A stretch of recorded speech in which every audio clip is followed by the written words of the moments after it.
Hey Rich, could you tell me about Car and Classic, but in 90s Eurobeat? No problem. If you want to sell your car, get a slice of the action. You can choose a normal ad or an online auction. Doesn't matter what you sell, a Fiat or a Beetle. Every month your ads in front of 4 million people. Ooh, Car and Classic, ooh, it's so fantastic. Ooh, Car and Classic, ooh, it's so fantastic. Smith & Sniff is sponsored by carandclassic.com. Fantastic. Ooh, Car and Classic, ooh, it's so fantastic. I'm Johnny Smith.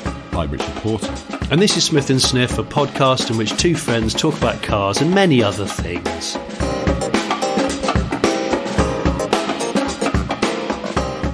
Oh, I don't feel well.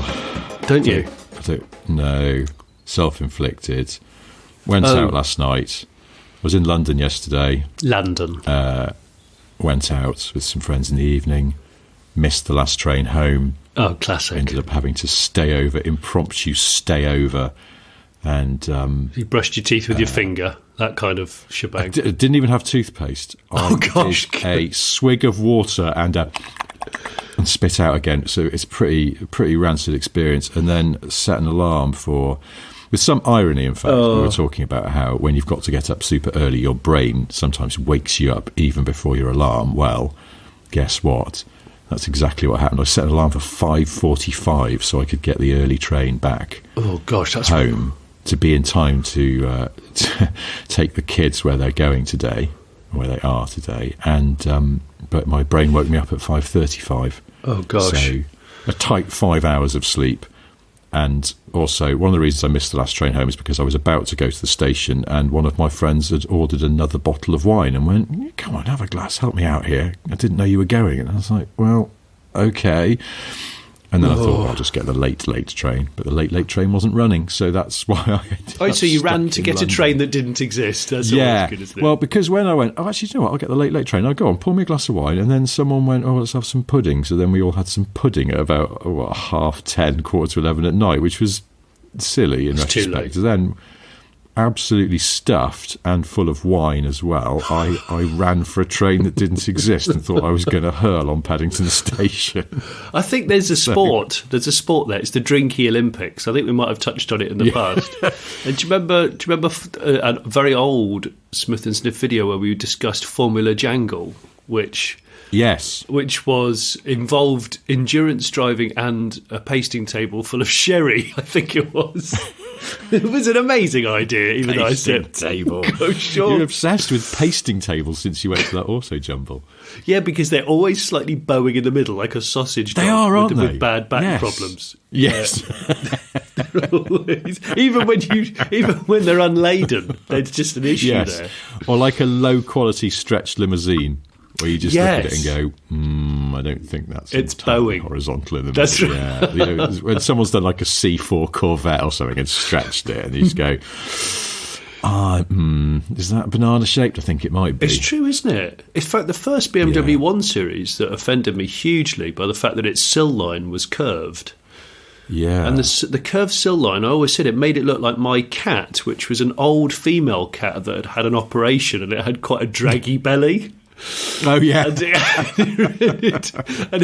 the cat used to periodically ground out on sort of humps and bumps, and I always used to think the 1 Series BM just looked awful like that because it just didn't look taut. It looked unnecessarily flat. Gunty. I'm going to say gunty.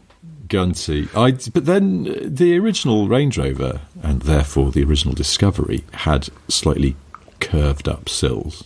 Much more subtle than the BMW, but yeah, they were meant to look like a boat, apparently. Don't know why. Anyway, Well, the gander on that. but you had a cat with a very poor breakover angle. Yeah, she did, and she was lovely. But yeah, she used to graze. That sometimes you get tummy graze, I think, on some terrain. And Tummy graze. We've all seen that happen though with people in cars who. They haven't quite noticed the change in the surface. Or there's old country... I love those old country roads where the middle of the road is grass. It's a mound with grass on it and nobody's ever scraped it down. So it's quite a large mound And if you're not careful, especially on like a modern sports car with a splitter on it or anything like that, I mean, you're just goosed. You've got to traverse it pretty much. There are, I think, few worse sounds in the world than the sound of a floor pan. Oh, God. Being contacted by something hard and unyielding. Oh, it's not nice, is it? Or even an exhaust system getting a bit of a scraping.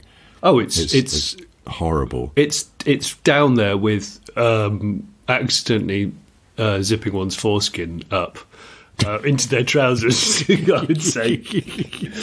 I mean, it's not. Well, I haven't done that. I don't think that makes much noise, does it? But it's apart from the noise of the person who's done it going ah. But you stop instantly. You stop absolutely instantly. Oh yes, and you can't. Yes, it's a full freeze. It's freeze. Is it worse to go back? Is it better to keep going? Yes, I don't know. You're right. In that respect, I did it once in the US. In a Hyundai Genesis saloon, the original Genesis, which was a very nice car. Zipping your foreskin. Yes, and I just zipped my knob hoodie into my fly. No, I mean I drove. What, in a car park in a Hyundai Genesis? No, I mean I grinded 8, and that was like. Zipped myself. As I was going to say, this, to be clear, I'm talking about driving over something and banging the floor pan. I was in a Hyundai Genesis saloon with TV's Rutledge Wood. Oh, yeah. Out of Top Gear America and The Floor is Lava and many other things. And he was in the car with me. We've been filming and we were heading back to the hotel, and I said, I'll give you a lift. We got in the Genesis, and I didn't know there were those concrete blocks they used to sort of, divide up parking spaces. Very popular in America. Oh, gosh. Very hard to see in the dark in an otherwise empty car park. No car in front of me, so I just thought I'll just go forwards. Went forwards over the concrete block, and then it sort of there was a thump. It's a sort of floor pan pumice stone situation. It's just horrible. it's just awful. I know, but it was also I kind of froze. Stopped the car and kind of froze, and then looked at Rutledge, and he was just like, "Oh man." And that was just like, what do I do? Is it backwards or forwards? And it was full foreskin in the zip moment. Oh, awful. But to be clear, it was a Hyundai Genesis on a concrete block. Nothing to do with Nothing to do with you. Tracers. No. Maybe listeners have got, they can regale stories of floor pan scrunching incidents. Usually the slow ones are the worst ones, rather than a sort of grounding out, Humpback Bridge saga. Or something like that. It's always something slow but very aggressive. A bit like, I think in previous podcasts I've mentioned, I caught my son watching very slow narrowboat crashes on YouTube. Yes. Where it all unfolds very slowly, but the sound and the severity is quite high. Another good one in a car is the corner of a wall. Effectively sort of, I did it recently. A car, but again, stop. And what do? Forwards or backwards? Either way, there's going to be more horrible noise before you escape from the situation. I did it recently, Richard. It's the first time I've damaged a press car in a really long time. Oh. And I did it on the BMW i7. And it was on my own wall, on my own drive. Oh, no. Because it's such a long car. Yeah. And I thought I got the angle of the dangle right, and you have to really almost go into the verge on the other side of the road to swing it in. Yeah. And I just caught like the tiniest of catches, but it was enough. It was enough to just score a line down the side of the arch, and I felt devastated because I don't like damaging cars, but. Yeah, it's horrible, isn't it? Because the bricks are so. I mean, whoever put that wall there is an absolute trombonist of the highest order anyway, but I mean it's such a low wall and it's completely invisible at night as well. Hey, actually I almost damaged a car, and this I didn't, but I remember thinking afterwards it's a freaking good job I didn't, because it was in that Genesis GV60 I was driving recently, which had matte paint. Oh gosh. And I thought, yeah. And what happened is I was turning into a very small car park which had sort of brick gate posts on it, but only up to, if you were standing there, probably up to just above waist height, but then had, stones on top of them, like a saddle square. stones. Is that what they're called? They used to call them Saddle saddle stones. So you know what I mean. It's like a paving stone, but it's beveled, Yeah. or whatever you'd call it. Yeah. Anyway, one of those. So they overhang the brick post itself. Yeah. And I was turning in as somebody in a Peugeot 406 estate was making a total hash of manoeuvring in this tiny car park. There's only got room for 4 cars. So I tried to turn in tighter to get out of their way, and I just looked in the mirror as I did, and the pointy bit of that topper on the gatepost was millimetres from the haunchy rear wing of the Genesis. That would have I left spotted it in time. Left a scar, but on matte paint, I was like, shit, how would they even repair that? Because I don't know how they've achieved the mattness. I assume with a top, probably a film, isn't it? I don't know. No, well, if it's real paint, it's a straight from the gun application, and it has to be done perfectly because you can't wet flat it down and do it again. God.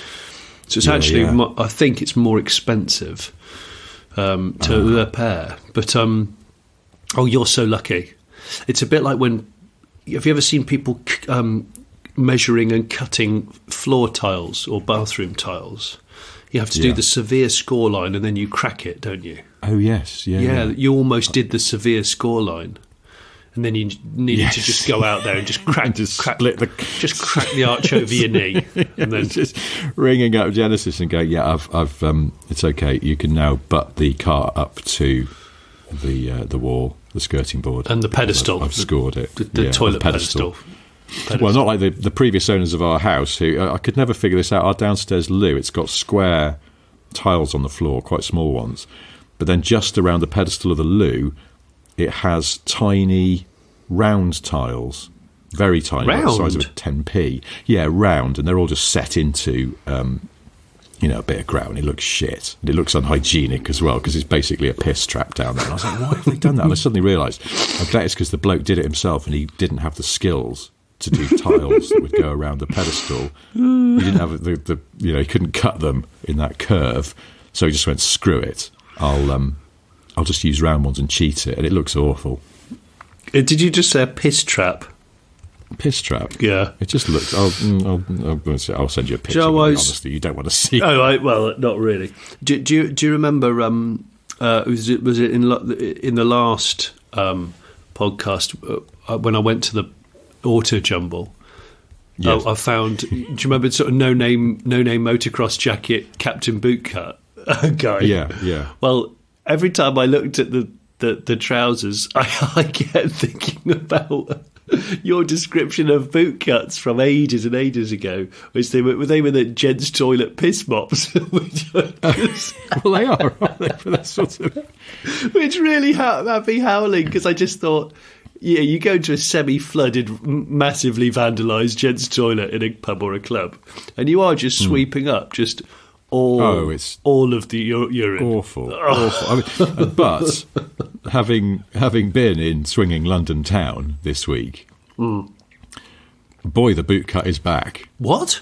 A lot of boot cut action. Seriously? If it's happening, I sort of assume the groovy people of London are doing it. It'll be across the nation before you know it. But yeah, specifically the boot cut, not just the baggy 90s gene. No, there's boot. Wow. Yeah, definitely. Boot that is and back. also, combat trousers are back. And what they used to call them? I had a pair. Those trousers that have got a loop. They're kind of working trousers. Workers' denims. Yes, like a workers'. And they've got a loop, and you're supposed to you put a hammer in it. Put a hammer in it, yeah. People don't because they work in advertising and they're on the tube in London. But I saw some of those. You're getting old when you kind of go, oh shit, I used to have a pair of those and I gave them away. If I'd kept them, I could have been fashionable again. But I've actually still got a pair, but they're covered in emulsion because I use them for decorating. So I won't wear those again out. But I get so emotional, baby. So the boot cut is back. So damaged gents' toilets across the nation are going to be welcoming. Well, the floors are going to be a lot drier. But the washing machines of the nation are going to be in a state overtaxed by the quantity of other people's urine they're having to remove from denim. Oh gosh! Man. Anyway. I love when you're hungover. The conversations are always fantastic. I was going to bring something up. Actually, it's the only one thing I was going to bring up was, the film world is overrun by superheroes these days. Awful lot of Avengers and all that stuff. It's not really my bag, if I'm totally honest. So I feel like, and I think he's a little bit quiet at the moment, but I might be wrong. He might be very busy. I just don't know what he's doing. I think it's time to bring back Nigel Mansell, because I think Spider-Man's had his day. Spider-Man's been there and he's done it. The franchise is frankly a little tired and overstretched. So bring in Nigel Mansell. He's more stealth, he's more unassuming, he has the same ability to flick his wrist and blast out a sticky web of man-silk. No daft arachnid body stocking costumes, just a middle-aged brummy man with alarmingly good... Is he wearing a racing overall, perhaps? No, he's not. Superhero costume? No, he's not. He'll have a slightly sponsory shirt underneath his sensible coat. Okay. But he's just an average middle-aged brummy man with alarmingly good gymnastic abilities and self-generated silly string capability. And I think this could be the next Deadpool. It's Nigel Mansell. Right. What are you thinking? But are you seeing this? Means something rude. Well, doesn't it? Am I? Yeah, no. Mansell means something rude. But the thing about Nigel, and that's why he's a superhero, is he can blast it out from his wrists and he can swing on it because it's actually weight bearing. This stuff is weight bearing. What's he been eating? Well, okay, that's part of the narrative that I haven't written yet. Oh, right, okay, good. There's an origin story. I hadn't. If he goes hungry, he can't just blast and climb up walls and swing and stuff like that. There's no way. He's got to keep his diet up. Got to keep his energy levels high. But what I don't know yet is I don't know what missions we're going to send Nigel Mansell on. So I'm offering. It's an open book. Let me ask really. you just one thing. Yeah. Is he going trad tweed cap or promo obligated Sunseeker baseball cap? No, two solid Mansell looks. Yes, they are. I think that's the difference between Civvy Street Mansell and then on a mission, you've pissed me off now, there's a vendetta going on. Oh, I see. Then you know know because you've got the sponsorship cap on. And yeah. I don't know what sponsors there would be. I can't remember the last sponsors that Nigel was involved with.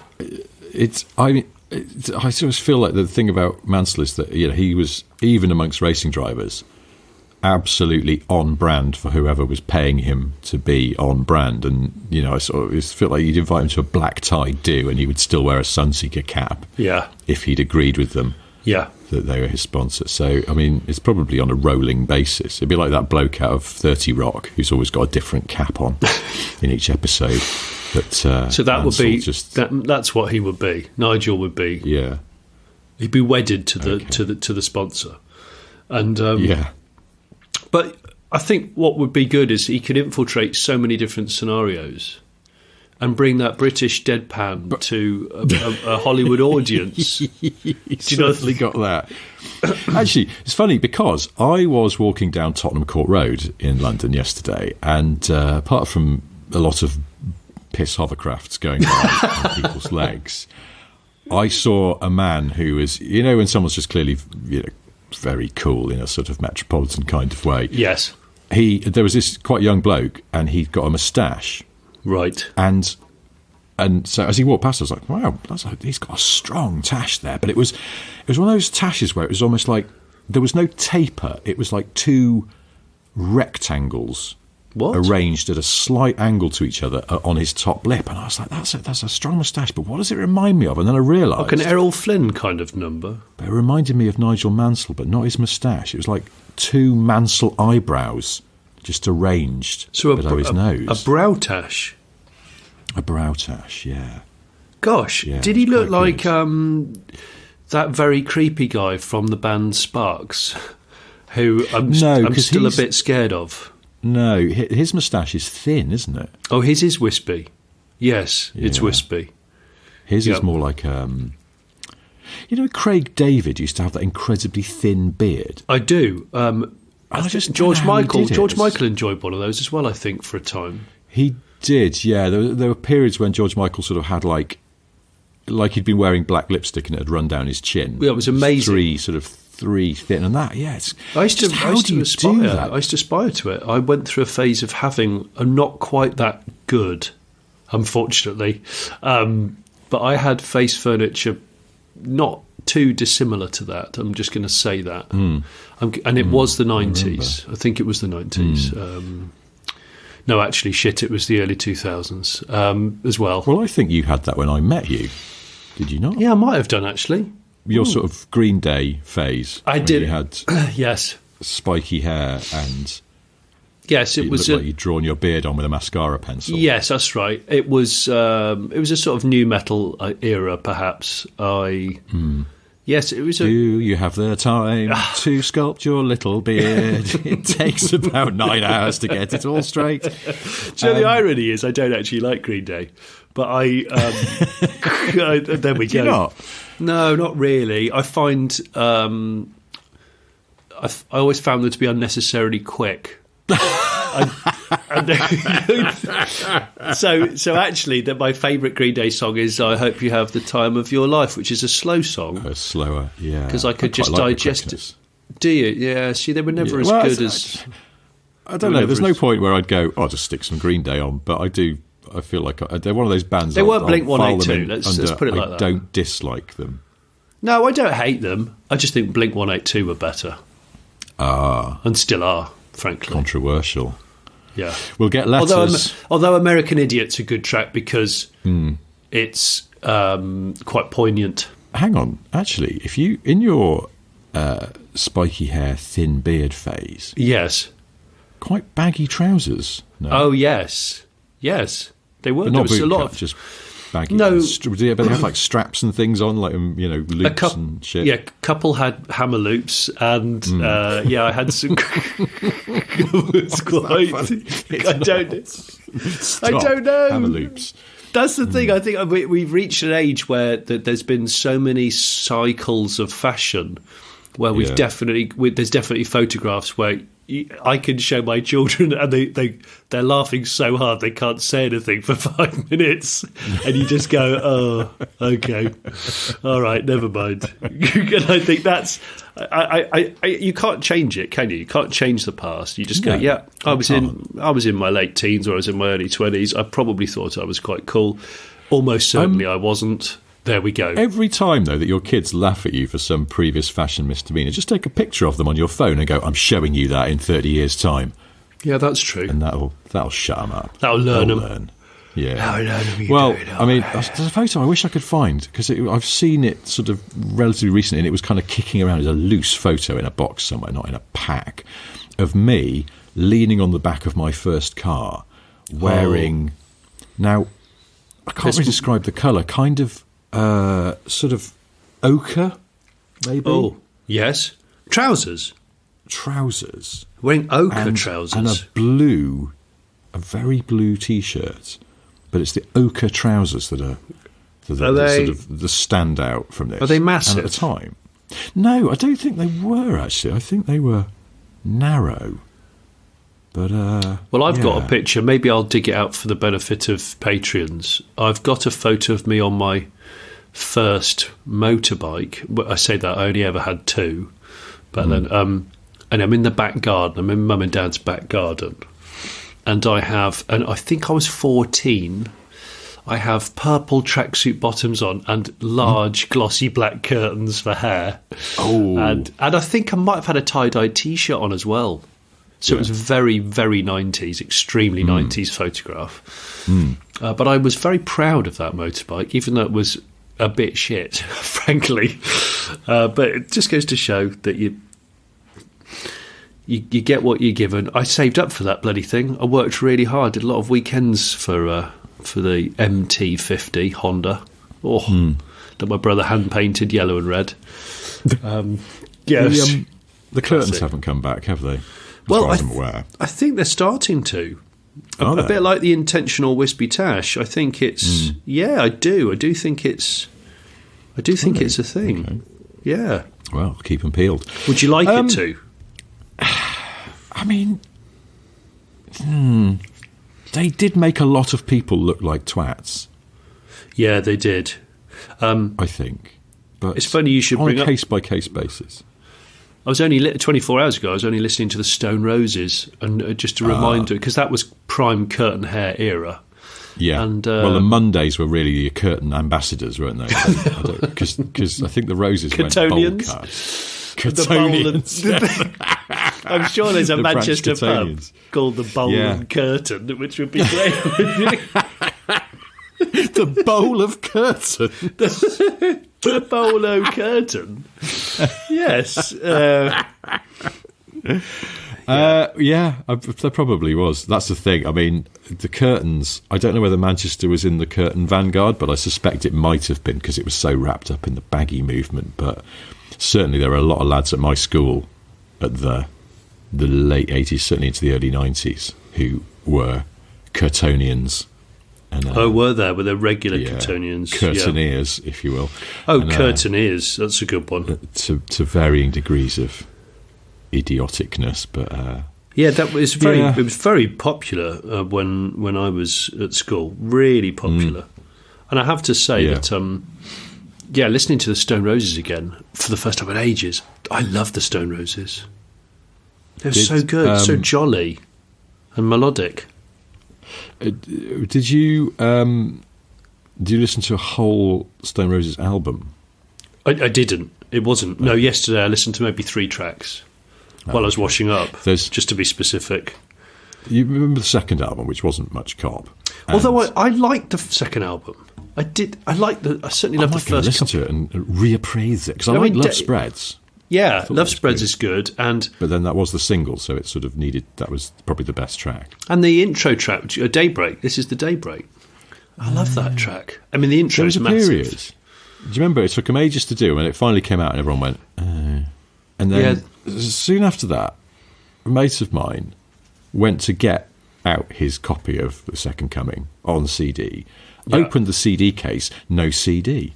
Oh, And he mentioned this to a friend of his who went, that's weird, because my CD's missing from my copy of The Second Coming. And they developed this theory that the Stone Roses were roaming Britain, breaking into people's houses and stealing back The Second Coming. Seriously? So that no one could listen to it anymore because they regretted it. oh well. I actually think I could probably reach my copy of The Second Coming while Well, sitting if the here disc recording. is missing, this will be spooky AF. I can try and find it, but it might not make for a good podcast because I might be rummaging No. for a little while. Okay, So I won't all right, do it's that. It's not ruthlessly alphabeticized in a rack. or No, anything. not Okay. not since moving. No, that ship has sailed, my friend. Well, have a look in your at leisure and let us know. I'm know. sorry to talk about cars, but something I'd written down that I wanted to mention to you is about spare car keys, okay. because my Panda doesn't have a spare key. Didn't come Okay. with one. Bloke Yeah. I bought it off. Sorry, it's just got one key. That's fair enough. You know, Yeah. it's a 13. No, it's not. It's a 16-year-old car. But at the same time, so I was, you can't do anything about it. You go, no, I demand you get me a spare key. Just go, okay, fair enough. It's an old car. It's only got one key. It happens. And Yeah. I suddenly thought, where's that spare key gone? Who lost it? Which person in this car's backstory lost a spare car key? And what kind of fuckwit are they? Because I just don't get it. It'll be in someone's does this kitchen happen? drawer. It'll still be in a Yes. kitchen drawer. That's the only solution. Well, because I had a Ford Fiesta ST as a long-termer from Evo, Yes. and it came with 2 keys because I was having it for a year. Folds gave me the key and went, there's the spare in case you need it. And I was like, oh, that's very, it's very good of you. And then it had the wheels nicked off it. Did it? Yeah. Not long. Well, actually, no. It was Is a this while in after I London got it. when you were living in Yeah. London? Yeah, and it was left on bricks. Horrible feeling when you go back Oh, to was your it? car. And yeah, And I didn't know what to do because it's teetering on bricks. I was like, oh, shit. So in the end, I was like, I better ring Ford and tell them what's happened because it's their car. And they went, oh, don't worry about it. It's fine.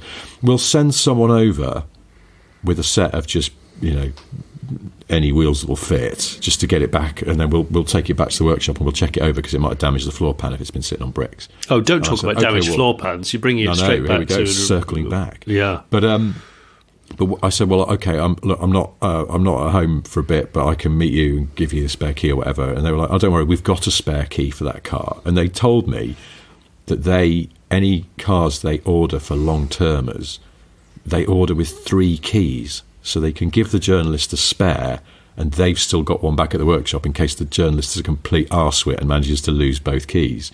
Or I suppose if they need to go and get their car back. But then what happened is... I'm not saying I've done that before with Ford. Have you? It's got nothing to do with being stranded at Heathrow once. Oh. In the long stay car park in the dead of night. No. What, you lost the key to a Ford press car and only realised when you got back to the car in the car park? Yeah. The key may or may not have been in another country when I got... And... yeah, it was a not great time. It was a not great time. It was a brand new the second generation of Focus when that first came out, whatever year that was. 2004. Yeah, it was. It would have been about that time. Yeah, and I got back very late from the Arab Emirates, and it was a frosty night, and I didn't have a coat. And I got all the way out to the long stay car park, and then realised, just stood there and rummaged around in the bottom of my bag where I have my bunch of keys, and it's like, there's no keys. Be in another compartment, and then 5 minutes later, where all my stuff is just spread around the floor of the damp car park, I'm going, oh shit.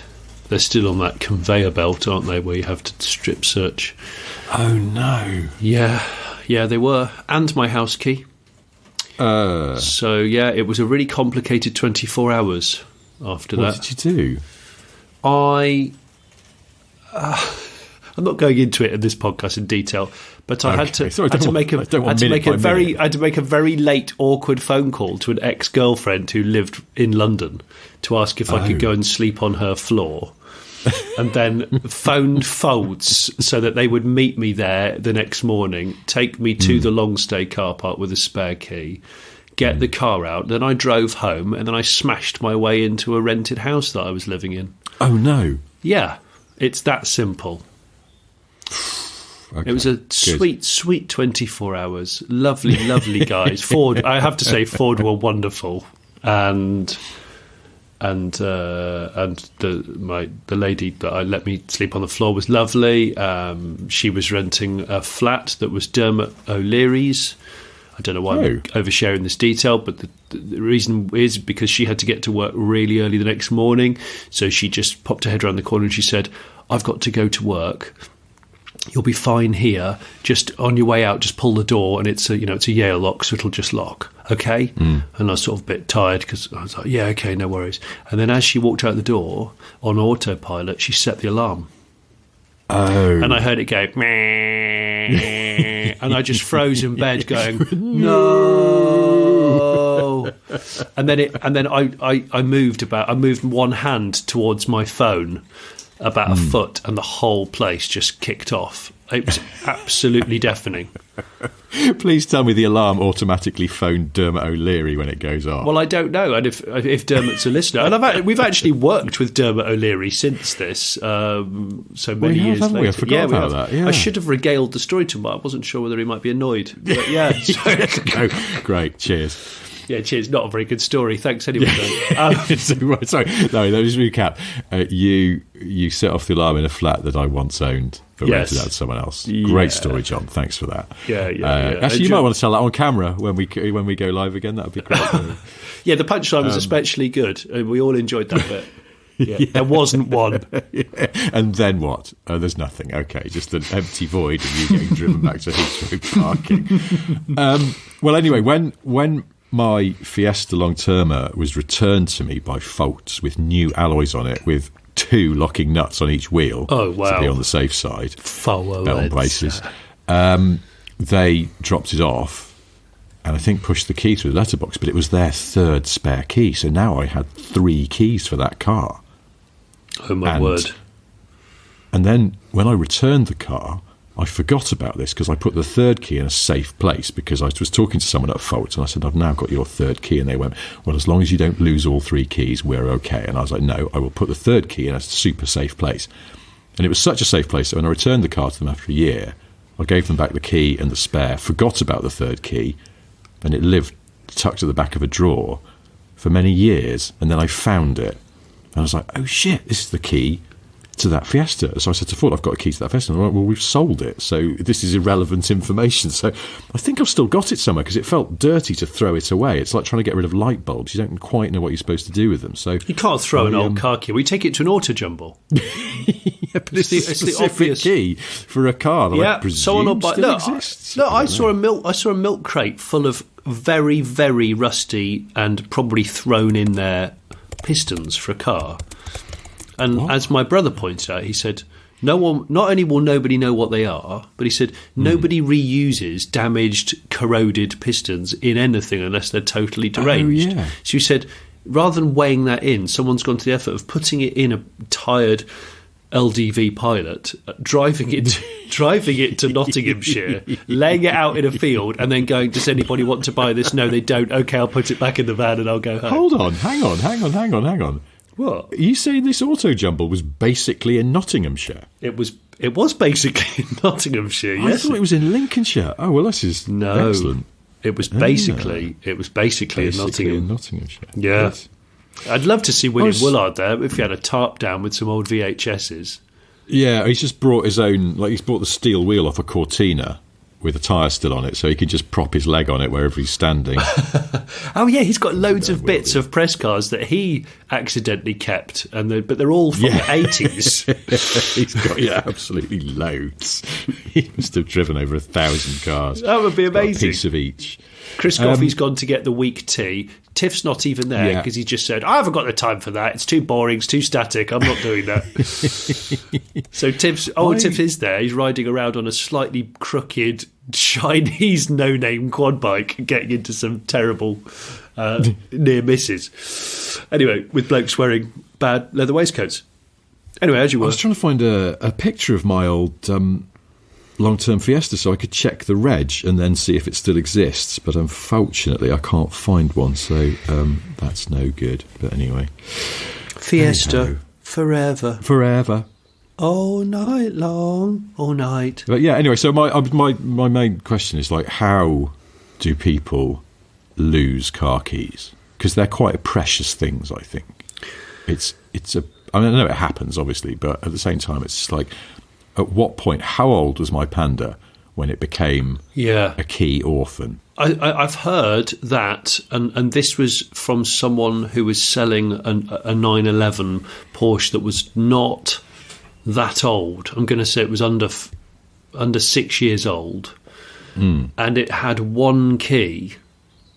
And he pointed out in the advert that he has a dog, a gun dog, and the dog really enjoys stealing and burying keys. So he said, I can tell you which field it's in, but I don't know where. Genuinely, I can tell you which field the key is in, but I can't find it. Get your metal detector out. Well, this is where you need to be a detectorist. Because those modern keys, your Panda key will probably be about 30 quid from a main dealer.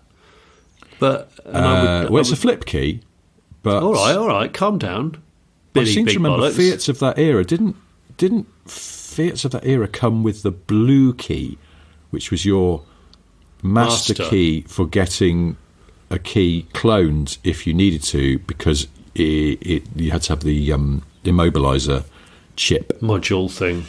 Yeah, is that the one you've got? It was like $5,000 or something. No, it's not, because I think the blue key was just it wasn't a flip or a remote. It was just a normal key with a blue end on it. I think. Can't remember. Well, you think? I think.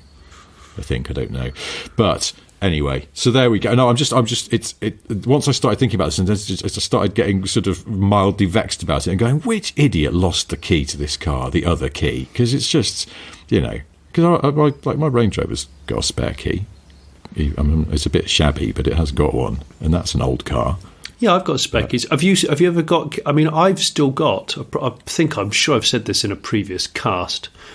Or it might have been on a video I did involving Hillman Avengers, because I've still got my mum and dad's Hillman Avenger master key.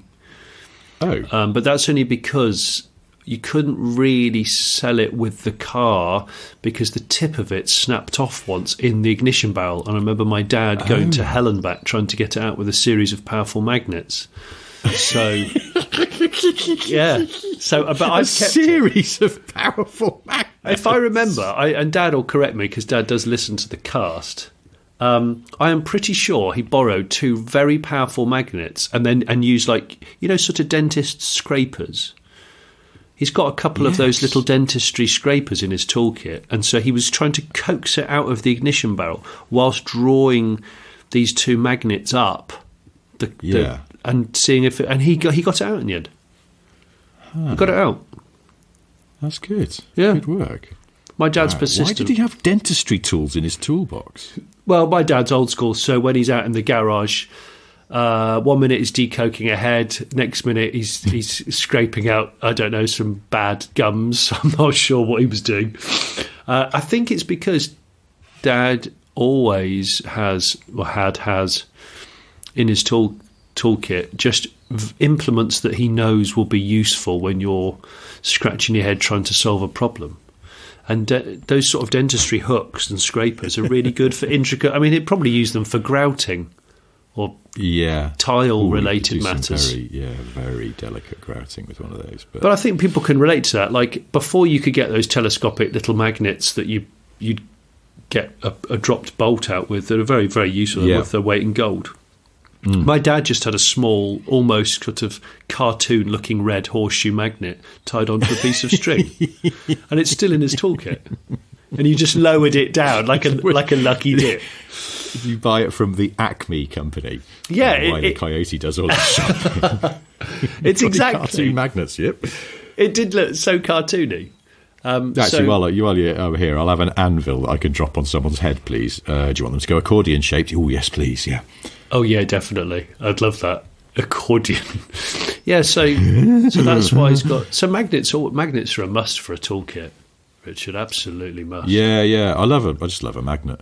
So do I. We've got this little magnet that I don't know where it came from, but it's incredibly powerful. I mean, it's not a practical magnet. I think it's off the back of something. It's come off. It's just a little red rectangle, but it's stuck on the fridge. But it's really hard to get off, and when you stick it back on again, you feel like you could just pinch a bit of skin. There's something great about a powerful magnet. I do a bit of magnet fishing with my son. Oh, do you? It's one of my new hobbies. I never knew that. Really? Yeah, we've been doing it a fair amount over winter. And so have you got a mega powerful magnet then on a rope?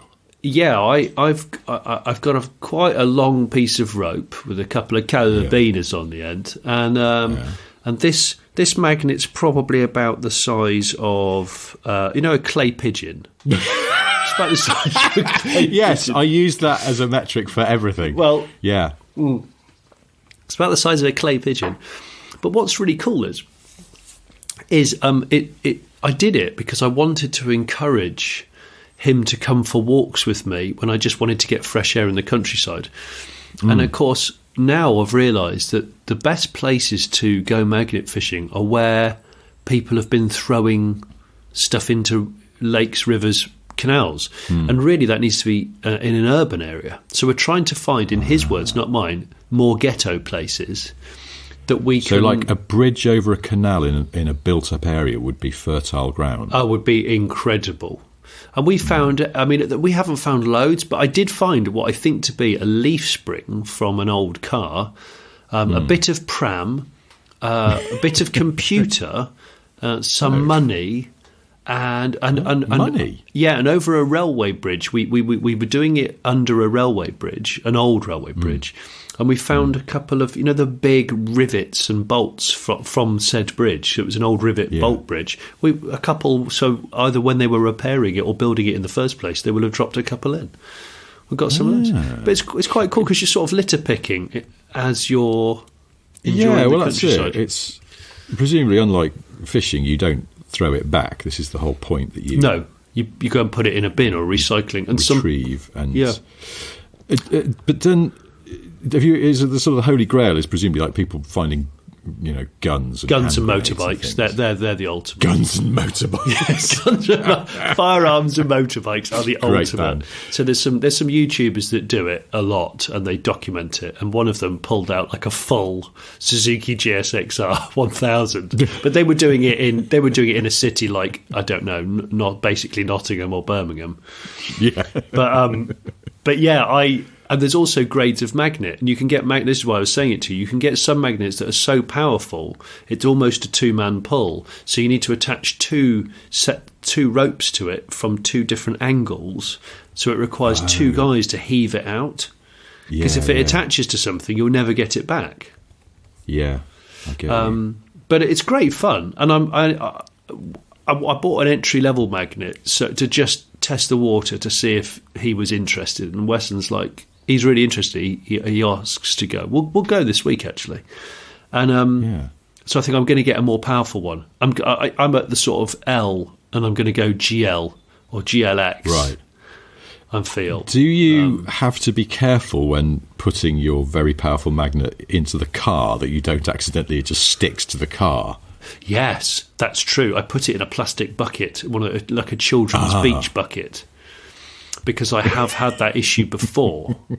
I have. I use the children's beach bucket because when we're finding small artifacts, I can just decant them into there. But yeah, I've had that. I've put it in the boot of the car and then realised it's clamped so hard into the boot floor that I have to like stand in the boot and pull as hard as possible because the magnets are bloody powerful things. Well, that's it, and presumably though also if you bring it in the house, if it escapes from its bucket, that suddenly it's like covered in paper clips or lapel badges or whatever else of small metal items you've got hanging around. Oh yeah, loads of it. But I'm looking forward to some real treasure. I am looking forward to see if we can find maybe a car key or a firearm. Yeah. If you find the key to my Panda, I'd very much appreciate having it back, please. But I'll see what I can do. If anyone's lost anything of any interest in a canal in Britain, let me know. Or if anyone knows where I can get a very powerful magnet from, I'm ready to feels upgrade. Feels like you've got a sort of second YouTube channel in brewing here. Johnny Smith, Metal Hunter. I don't know. Harry Metcalf will do it before me. And then I'll be Harry's really magnet. He just goes around. Hi, welcome to Harry's Magnet. So we're just here next to some fly tipping in a local pond. Just here in Holt, etc., and soon to have dredged up an entire Ducati from the canal. So, but the good news is it's one of 10 made. So I've just stuck it through the auction out of pure curiosity. Just made I don't know, 54,000 quid. So that's pretty good.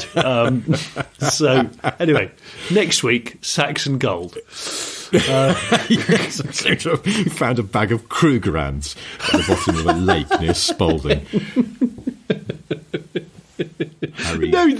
Harry would go to Lake Garda and find like a sunken pre-war Bugatti that everyone thought found a 250 GTO, and the amazing thing is it's in immaculate condition. Yes, it has an amazing race provenance, and nobody's claimed it, so therefore it's mine. It's mine. I'm going to take it to Ian Tyrrell. Ian will smile and point at it, and happy days. So there we go. I reckon Harry, he's probably got like a real kind of like super pro magnet rig. Maybe it's an electron magnet. Oh, stop it! He'll have his agricultural magnet. He'll back the tractor up to the water's edge. It'll be a trailer magnet. It's like a trawler. It's like turning up to a fishing competition with a trawler. Well, he just dangles the magnet over the water. He doesn't even have to put it in, and he just turns it on. Oh, electromagnet. Everything just flies out of the water. It's magical to behold. Oh, don't do that because he'll do it. Harry, if you're listening, please don't do it. You know I like you. You're about a mile down the canal, and suddenly your magnet gets attracted to his electric magnet, and you get dragged down the towpath. What, I'm doing some sort of magnet jet skiing towards Harry Metcalf? Harry, shut it off! Oh, gosh. Listen. He's doing a piece of camera in the background. You can see there's two anglers stuck to his electromagnet by their wedding rings. If Charlie Metcalf's listening to this, which I know he does listen to, Charlie, tell your dad, don't get involved with magnet fishing. Yeah. All right? Just stay don't in do your it. lane, Metcalf. Yeah, exactly. Yeah. It's an interesting spin-off of the Harry franchise, but no, the All Night Garage is probably doing very well. Just needs to ramp that up a bit. Quite lucrative, just in the selling Jaffa cakes to stoners. Completely on that side of things. I saw a few weeks ago now, but I wrote it down because I wanted to mention it to you. Yeah, I saw, I think, a new benchmark for misery. Oh. It was a Volkswagen T-Roc cabriolet towing a caravan. Gosh. And I just thought the choices that these people have made in their lives are inexplicable to me. Yeah. T-Roc cabrio is bad enough, but then you're towing a caravan with it. It's an unlikely tow car, but also just awful. Do you know the thing about the T-Roc cabrio? Because I remember doing a review on it. It would have been in 2020, I'm sure. Did you? Yeah, it was one of the sort of semi-lockdown videos that I did, and I was annoyed. I got very annoyed with the whole product because it was replacing something that was better, and VW quietly killed the Golf Cabrio. They didn't really talk about it much. Yeah. And I felt like that was wrong because it's been a mainstay. It's been a handsome cabrio for so many years. And yet you've replaced it with something which clearly is going to look embarrassingly out of date within minutes. And I just don't see the rationale of that. It's just really irked me. So, yeah, I actually went down to a VW dealer in Essex and borrowed one of the last cabrios I could find on sale. Oh. And just to drive around the block and remind myself of how much better it was and cheaper. I was almost doing real journalism, actually, back then. That does sound like effort, doesn't it? Made, which is, yeah, crikey. Well, yeah. I'd also, as a side note, could you confidently name all of those Volkswagen crossovers that have got T in their name? Oh, you bastard. I knew you'd say No, this. I'm not asking you to because I couldn't. I just realised I sort of feel like the Volkswagen range has slipped from my grasp. Well, it has. There's the T-Cross and the T-Roc and there's another one. There is. The T-Bag or something. And I just can't, totally lost track. And they're not alone. There's lots of car ranges now where I kind of go... Well, Skoda's the one that flummoxes me. You've got yes, the Karamak, the Kodiak, the Kodak. The K-Hole. There's loads of them. Yeah, the Konica... the Chronic, that's Dr. Dre's favourite one. Got the Cranky. Crankies, the Jeanette Cranky. Yes, yeah. That. So I genuinely can't. You could put a 12 bore to my face and say name all of the Skoda products beginning with K, and I wouldn't get them all. It's like just pull the trigger, mate. It's not going to happen. Let's just get this done. Yeah, I suppose the same is true of the Seats. The equivalent Seats, what the hell are they called? There's the Tobacco or something. Oh, the Tobacco. The Trossachs. But then what's the Arouser? Tabasco? Tabasco, that's it, yes. The Seat Tabasco. And it's quite a vinegary. Yes. Is it Arona? Is that one? The Arona, ones, isn't it? Because I always sing my Sharona when I'm following one on the motorway. It, my Arona, yeah. Hang on, but then is there a littler one? It's good that we're car journalists and we know this. Yes. We have it at our fingertips. I'm actually going to cheat and look at the Seat website. Yeah, I was going to say, you going to go on the Seat website and I'll quickly go on what's the other website? Okay. So, I know. It's Arona is the small one. It's basically a Jacta Polo / Ibiza. Then there's the Ateca. Oh, the Ateca. Or is it a Tika? And then the Tabasco, the Tarraco is the biggest one, the 7-seater. That's basically a Skoda Kodiaq. Is it? or a Volkswagen Tiguan Plus. Is that what it's called? The big Tiguan? Tiguan Plus. I reviewed that one and I can't even bloody remember. Me. That's bad. Skoda has the Enyaq, the Fabia, Scala, Octavia. The Scala? I forgot about. Are they still doing the Scala? Well, it's on their website. It's still for sale. Wow. Yeah, it starts at 20,000 sheets. It's got in their words, not mine, it has a host of features and numerous elements that define the exceptional levels of comfort and advanced driver assist technology of the Scala. Anyway. Wow, that's snappy. Well, yeah. Great copywriting Octavia, there. which we know about, the Octavia Estate, the Superb Hatch Plus. But where are all the ones with the K? Oh, Kamiq, so Kamiq. Oh, yes. Isn't that a sexy top that women wear? Okay.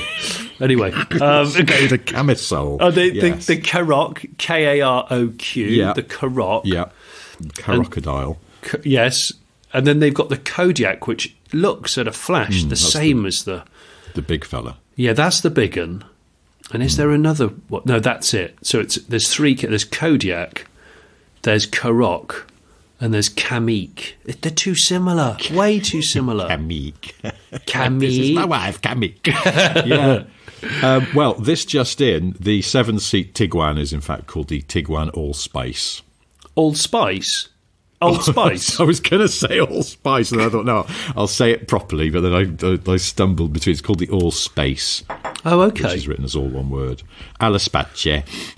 The T-Cross is the smallest VW crossover-y thing, and there's the T-Roc and the Tiguan and then the Touareg, but the one I'd forgotten is the Taigo. Taigo? Which Taigo, Taigo, which I realise you don't see them around very much. I think is a sort of coupe-ish T-Cross. Do you know what? I've never driven one. No, I'm not sure you'd remember if you had. I'm admitting the chinks in my armour now as a motoring journo, but we have to admit, ladies and gents, that we can't drive everything because more cars are launched a week than you realise.